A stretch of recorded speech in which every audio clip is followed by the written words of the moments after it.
विधान परिषदेच्या निवडणुकीमध्ये काँग्रेसच्या आमदारांची मतं फुटली गेली असा एक प्रचार जो आहे तो बाहेर पडलेला होता आणि त्या संपूर्ण निवडणुकीमध्ये ज्यांची आमदारांची मतं फुटली त्याच्यामध्ये मोहनराव हंबर्डे जे काँग्रेसचे नांदेडचे आमदार आहेत त्यांचा देखील नाव जे आहे ते समाविष्ट होतं। या सगळ्या संदर्भात बोलण्याकरता आपल्या सोबतच मोहनराव हंबर्डे आहेत। हंबर्डेजी, तुम्ही नांदेडमधनं काँग्रेसचं प्रतिनिधित्व करता, नांदेड दक्षिण या मतदारसंघातून आमदार म्हणून तुमचं मतदान खरंच या विधान परिषदेच्या निवडणुकीमध्ये फुटलंय का? आणि तुम्हाला ज्या पद्धतीने काँग्रेस पक्षाकडनं सांगितलं गेलेलं होतं त्याच पद्धतीने तुम्ही मतदान केलेलं आहे का? काल विधान परिषदेमध्ये माध्यमातून माझं नाव येत आहे की क्रॉस वोटिंग झाली म्हणून, पण मला ह्या ठिकाणी पक्षश्रेष्ठींनी नार्वेकरांना मतदान करा आणि त्यांनी आम्हाला त्या पद्धत सांगितली आणि त्या पद्धतीनं मी त्या ठिकाणी मतदान नार्वेकरांना केलेलं आहे। तुम्ही नार्वेकरांना मतदान केलं आहे म्हणताय, परंतु तुमच्या मतदानावरतीच आता संशय घ्यायला लागलेत की तुमचं मतदान फुटलेलं आहे म्हणून। यावरती तुमचं स्पष्टीकरण काय? नाही, याच्यामध्ये मला पक्षश्रेष्ठीनं काही कुठली नोटीस वगैरे काही वाट लावलेली नाही आणि पक्षश्रेष्ठीनं कुठं आरोप केला नाही, पण माध्यम ते एक याच्यामध्ये कारण सहज आहे। आतापर्यंत चर्चा होती की मी अशोकराव चव्हाण साहेबाचा एक विश्वासू कार्यकर्ता आहे, त्यामुळं मला या ठिकाणी विश्वास समजत होते। मागं जशी फुटाफूट झाली तसं मी फुटणार अशी बरीच चर्चा होती, पण चव्हाण साहेब ज्यावेळेस भाजपमध्ये गेले त्यावेळेस नाही का माझा मी विचार सांगितलं, पत्रकार सांगितलं, माध्यमातून सांगितलं मी या ठिकाणी 100% काँग्रेसमध्येच राहणार आहे अशी चर्चा झाली। पण ते म्हणले लोकसभेच्या जवळजवळ आल्यानंतर जाणार, पण या ठिकाणी बघितलं असताना पक्षश्रेष्ठी वसंतराव चव्हाण साहेबांना खासदारकी दिली आणि ती खासदारीचं इलेक्शन मी स्वतः अंगावर घेऊन माझ्या मतदारसंघातून त्यांना 18,000ची लीड दिली, 18,000ची लीड दिली। आणि यानंतर मी काँग्रेसचा येणारा दक्षिणचा एक 100% 100% येणारा उमेदवार हो आणि ते उमेदवार असताना मी कशाला ह्या करायचं? बरं, कोणता पक्ष भाजपमध्ये जायचं म्हणजे माणूस अचानक जात नाही, महिना 2 महिने विचार करतं। अशोकराव चव्हाण साहेब हे 3-4 महिन्याखाली गेले, पण बघितलं असताना काल परवा बजेटचं बुक झालं त्याच्यामध्ये माझ्या मतदारसंघात एक सुद्धा नाव नाही मला। आणि 2 वर्षापासून मला कुठलाही अल्पसंख्याचा निधी नाही, दलित वस्तीचा निधी नाही, 30-54चा नाही, 25-15चा नाही।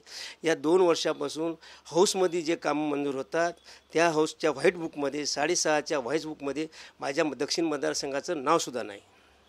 इतकं सगळं तुम्हाला निधी नाकारला गेलेला आहे। तुम्ही म्हणतायत की अशोकराव चव्हाण ज्यावेळेस गेले त्यावेळेसच मी गेलो असतो, परंतु मी आमच्या विचारांचा खासदार म्हणजे काँग्रेसच्या विचारांचा खासदार निवडून आणलेला आहे, परंतु तरी देखील तुमच्यावरती इतकं सगळं करून देखील शंका निर्माण केली जाते की तुमचं मतदान फुटलं नाही। त्या पक्षश्रेष्ठीनं पारदर्शक बघायला पाहिजे आणि जे काय असेल पारदर्शक बघायला पाहिजे आणि खरोखर झालं तर आम्ही शिक्षा भोगायला तयार आहोत। तुम्ही म्हणतायत शिक्षा भोगायला तयार आहोत, काल तुम्ही भेटसुद्धा घेतली नाना पटोले आणि रमेश चन्नीतलांची, त्या भेटीदरम्यान काय झालं? हां, त्या भेटीमध्ये आम्हाला सगळ्या आमदारांना, खासदारांना, कार्यकर्त्याला बोलले तुम्ही जोमानं कामाला लागा, या ठिकाणी बूथ कमिट्या बिलेलो हे सगळ्या संघटन करून पुढल्या बारला विधानसभा महाविकास आघाडीचे सरकार येणार आणि काँग्रेसच्या जास्तीत जास्त सीटा येण्याकडे आपल्याला कामाला लागा म्हणून असं पक्षश्रेष्ठींनी सांगितलं।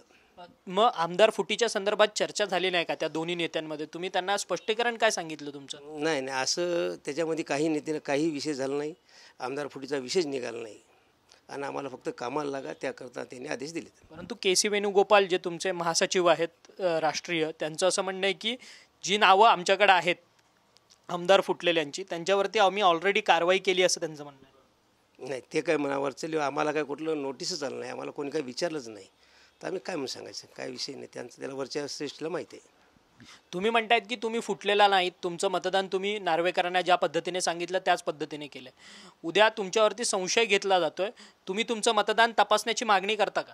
हो, करणारच ना। संशय माझ्या नोटीस या काय आलं तर मी मागणी करणार। मग तीही संपूर्ण प्रक्रिया जी आहे, कारण की मतदान गुप्त स्वरूपात होतं, त्यामुळे हे जे मतदान तपासायचं आहे ते कोर्टामध्ये जाऊन कोर्टाचा निर्णय घेऊन तपासण्याची गरज असते। मी अगोदर तसं आमच्यावर पक्षश्रेष्ठीने अन्याय करणार नाही। या माध्यमातून जे झालेलं आहे, जोपर्यंत नाही काय पक्षश्रेष्ठीने काय करणार तोपर्यंत आपण पुढली रेषा आपण पुढे ठेवतो ना। धन्यवाद, तुम्ही आमच्याशी बातचीत केली होते। मोहन हंबर्डे जे नांदेड दक्षिण या विधानसभा मतदारसंघाचे काँग्रेसचे आमदार आहेत। विधान परिषदेच्या निवडणुकीमध्ये माझं क्रॉस वोटिंग मी केलेलं नाही. ज्या पद्धतीने मला पक्षादेश होता की मिलिंद नार्वेकर यांना मतदान करणं होतं विधान परिषदेमध्ये, त्याच पद्धतीने मी मिलिंद नार्वेकरांना मतदान केलेलं आहे. गेल्या 2 वर्षांमध्ये माझ्या दक्षिण नांदेड या विधानसभा मतदारसंघामध्ये कोणत्याही स्वरूपाचा निधी प्राप्त झालेला नाही किंवा मला जर काँग्रेस सोडून जायचंच असलं तर मी त्यावेळेसच अशोकराव चव्हाण ज्यावेळेस काँग्रेस सोडून भाजपमध्ये गेले त्याच वेळेस त्यांच्या सोबत गेलो. परंतु मी आमच्या विचारांचा, काँग्रेसच्या विचारांचा खासदार या नांदेड जिल्ह्याला आम्ही या लोकसभेच्या निवडणुकीमध्ये निवडून दिला. 18,000ची लीड विधानसभेमधनं लीड दिलेली आहे. त्यामुळे मी पक्ष का सोडणार आणि मी पक्षामध्येच राहून क्रॉस वोटिंग का करणार. त्यामुळे माझ्यावरती लावलेले जे काही सगळे आरोप आहेत ते चुकीचे आहेत असा दावा जो आहे तो मोहनराव हंबर्डे यांनी आपल्याशी बोलताना केलेला आहे. व्हिडिओ जर्नलिस्ट कमलेश डोंगरेसह अक्षय मंगाणे, TV9 मराठी, मुंबई.